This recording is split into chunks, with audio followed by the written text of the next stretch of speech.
AKG centre ആക്രമണ കേസിൽ ഒളിവിലായിരുന്ന രണ്ടാം പ്രതി അറസ്റ്റിലായിട്ടുണ്ട്. പിടിയിലായ സുഹൈൽ ഷാജഹാൻ കെ സുധാകരന്റെ അടുത്ത അനുയായിയാണ്. അനന്തകൃഷ്ണൻ വിവരങ്ങളുമായി ചേരുന്നു. Ananthakrishnan, good morning.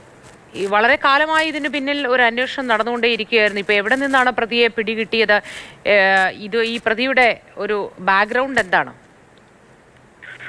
Moti, AKG centre ആക്രമണവുമായി ബന്ധപ്പെട്ട് ഏറ്റവും പ്രധാനപ്പെട്ട അറസ്റ്റാണ് നടന്നിരിക്കുന്നത്.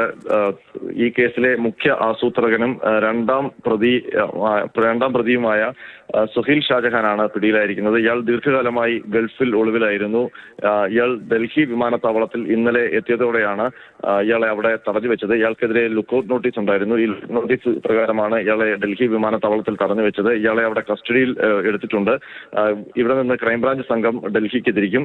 ക്രൈംബ്രാഞ്ച് സംഘം ഡൽഹിയിലെത്തിയ ശേഷം സുഹൈൽ ഷാജഹാനെ അറസ്റ്റ് രേഖപ്പെടുത്തി തിരുവനന്തപുരത്തേക്ക് കൊണ്ടുവരും. ഈ കേസിൽ AKG സെന്റർ ആക്രമിച്ച കേസിൽ 2 പ്രതികളാണ് ഇതുവരെ അറസ്റ്റിലായത്. ഈ കേസിൽ ഈ ബോംബ് എറിഞ്ഞ ജിതിന് സഹായമൊരുക്കിയ T നവ്യ, 2 പേരും യൂത്ത് കോൺഗ്രസിന്റെ പ്രവർത്തകരായിരുന്നു. ഈ സുഹൈൽ ഷാജഹാനാണ് ഈ ബോംബ് അല്ലെങ്കിൽ സ്ഫോടക വസ്തു AKG സെന്ററിന് നേരെ എറിയാൻ ഇവരെ പ്രേരിപ്പിക്കുകയും അതിനുള്ള ആസൂത്രണം നടത്തുകയും ചെയ്തത്.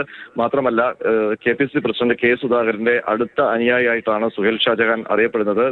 കെ സുധാകരനൊപ്പമുള്ള നിരവധി ചിത്രങ്ങളൊക്കെ ആ സമയത്ത് പുറത്ത് വരികയും ചെയ്തിരുന്നു. ഏതായാലും AKG സെന്റർ ആക്രമണവുമായി ബന്ധപ്പെട്ട് ഏറ്റവും പ്രധാനപ്പെട്ട നിർണായകമായ അറസ്റ്റിലേക്കാണ് ക്രൈംബ്രാഞ്ച് ഇപ്പോൾ പോകുന്നത്. മോദി.